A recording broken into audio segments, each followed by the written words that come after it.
So I will introduce you today to Japan Under-19 national team. I think most of you must not be knowing which player looks, how which player looks, and how's the team formation like. So I'll show you a photo of the entire team, which has even their coaches, the captain, and this picture was taken just after the East Asia Pacific qualifying tournament for the World Cup, which Japan won in June 2019 this year, where they qualified for the World Cup for the next year. So the photograph goes like this. Here we can see Marcus Thurgate, the captain of the Japan Under-19 team. He's holding the cup. And we have Dhugal, who is from Australia. He's the coach of the Under-19 team. And we have Mihindu-san from Sri Lanka, who assists Dhugal in all the trainings. So this is the team. We also have the star all-rounder from Japan team, who is Kazuma-san, and I'll take the cursor to him. And he's a fantastic medium pace bowler, middle order batsman, and plays really good cricket. You all will be surprised how good these boys play, because I was surprised when I saw this for the first time. As you can see, we have some boys who have Indian roots, and this is Ugandar, this is Neil, and we have Ishan, and we have Tushar. There are 4 to 5 boys who have their past ancestors were from India. So this is a team. You will see them playing the World Cup next year. Please support. Today I have with us 2 stalwarts of Japan Cricket Association, Alan and Dhugal, both very good friends of mine. So let's hear from them about cricket in Japan. Let's get some inside news about how they develop cricket in Japan. Hi Alan. Hi Kushal. Good morning. Morning. Can you please let our viewers know about yourself, your job, your work profile in JCA, and your journey? When did it start? How did it start in JCA? So I arrived in Japan in January 2014. I came over here originally as part of a program that was rolled out by the ICC, which was to set up a junior program targeting 7 to 12-year-olds. Okay. That's now the Cricket Blast program, which is fairly well established, I think, in Japan, and it's being done through elementary schools and community participation events. Yes. Mainly in Sano and Nakashima. Okay. But we've had some in Mie and Kaizuka down in Osaka as well. Right. And we're looking to do more in Yokohama, Kawasaki, hopefully Chiba as well. Great. So I did that mainly for 2014 and 2015. And then the contract with the ICC ended, and I was asked to stay on in a slightly changed role, which was head of cricket operations. So that's what I do now, sort of overseeing basically everything that's going on the playing side of things for Japan cricket. So that means working with Dhugal, as well as our development officers on junior pathways and our national team programs, and overseeing the development of our national teams. Okay. And mainly the pathways that lead into player base growing, Right. both in men's, women's and junior cricket. Fantastic. Thank you so much, Alan. Thank you so much for Cricket Japan also. Well, thank you. Dhugal, same question to you, mate. Tell our viewers something about you and what do you do in JCA and your journey, how it started. Thanks. It's a pleasure to be on your show too, Kushal. I've been a big fan of it. So I first arrived in Japan 2004. Can you believe that? Oh, okay. 2004. Long time. But I didn't know anything about cricket in Japan at that time. So I was asked to join a cricket club, which I did, and just began playing cricket as I think a lot of people do with their first experience. Okay. Anyway, I returned to Australia and eventually applied for a job at Japan Cricket in 2013, 14, I think it was. And just combined my love of Japan with my love of cricket and moved back here to start a role with Japan Cricket.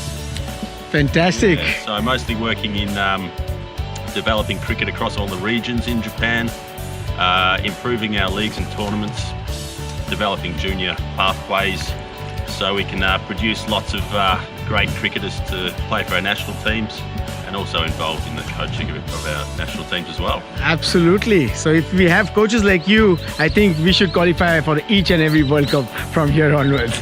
Cheers, Hope mate. so, mate, yeah. Cheers, mate. So, Alan, my next question will be for the head of operations, Japan Cricket Association. So, Alan, could you tell us in brief about the progress of cricket in Japan that you have seen in the last 5 years, and what is the future goals and plans of JCA to develop this sport in this country? Well, I think in the time that I've been here, we've seen particularly a huge step forward in the opportunities that there are for kids playing cricket. You know, when Dhugal and I both started here in 2014, there was no official league competition for under 15s or under 19s. Yeah, there were a few friendly matches being played around the place, but generally kids went from sort of under 12 cricket into men's senior cricket, which is quite a big jump. Right. And the fact that we have under 15 and under 19 leagues that play, you know, a solid amount of matches each year, that's been huge for our under 19 team and developing those cricketers, which has enabled us to qualify for the World Cup. So that's a big difference. I mean, this facility itself, you know, over here where we see the covers, that wasn't there even 2 years ago, a year and a half ago. That was all just one ground here. So that's changed a lot. The amount of cricket we can play has doubled at this facility, and we've got the net facility over there, which we didn't have when we first arrived. So you see things like that changing. There was no cricket in Akashima when we arrived, and that's now produced 4 members of our National Academy squad who are travelling to Australia for the pre-World Cup tour. And you know, the cricket in Chiba has gone from strength to strength. That's run by the Chiba Maiwais and the Monstars. And so, yeah, there's more and more clubs growing. The expat communities played a big part as well. Right. You know, the Indian, the Pakistani, Sri Lankan, Bangladeshi communities have been really active in setting up teams, and the leagues have grown. Absolutely. Japan Cup, I think, Dhugal will probably correct me on this, but we had something like maybe 17 or 18 teams back in 2014. We're up to 41 now in the Japan Cup. Wow. And the JCL now has gone from 2 divisions to 3 divisions. So, you know, there's just a pattern of growth. As far as going forwards, we have plans really to target more growth in women's cricket and social cricket. Right. We want to educate the wider Japanese community, not necessarily through games that last 3 hours, but through games that might last 30, 45 minutes, where you can just play modified formats. It doesn't have to be with a hard cricket ball. You don't need pads, bats. You just need, you know, an enthusiastic love of sport. Which, Absolutely. If everyone had your enthusiasm for cricket, Kushal, it'd be an easy job. But we still need to teach everyone exactly what the sport's about and what they can get out of it. Absolutely. Thank you so much, Alan. Thank you to just briefing it up so nicely for us. Okay, now the last question, I'm going to focus on the big topic. The Under-19 World Cup in South Africa. Yes. So, how's the preparations going, Dhugal-san, and what are you thinking about, like any new ways of practicing or any other areas where Japan team needs to focus more on? Basically, that as per I said in my last video, that very less Japanese kids might have played anything above 135 or 140 kilometers speed, you know. So practicing on the bowling machine or stuff like that, what are you concentrating on? Please let our viewers know about it. Yeah, the pace of the fast bowling is certainly going to be a level up, and that's one area that we really need to get the kids ready for. So, you know, it's not a complete shock when someone bowls as fast as you were saying, 130, 135. Yes. So we're going to be focusing on that a little bit in the lead up. We have a tour to Brisbane in Australia for the World Cup, and we have the opportunity to train at the National Cricket Centre in Brisbane. So we can there's a few things we can do to prepare our kids for the challenge they're going to face. I know a lot of your viewers are from India. And everyone's looking forward to the India versus Japan clash. Yes. For the very first time in international cricket. 21st of January. Yeah. But they're the benchmark. They were the winners 4 years ago. Yes. 2 years ago. Yes. Good one. This is the encyclopedia. I just defer to this man. Okay. So, they're going to have strong spinners, strong fast bowlers, and some batsmen who have a lot of class. So we need some ways to combat that, of course. this is the man. This is the man the entire country is depending on for the Japan Under-19 team. So Dhugal-san, My pleasure.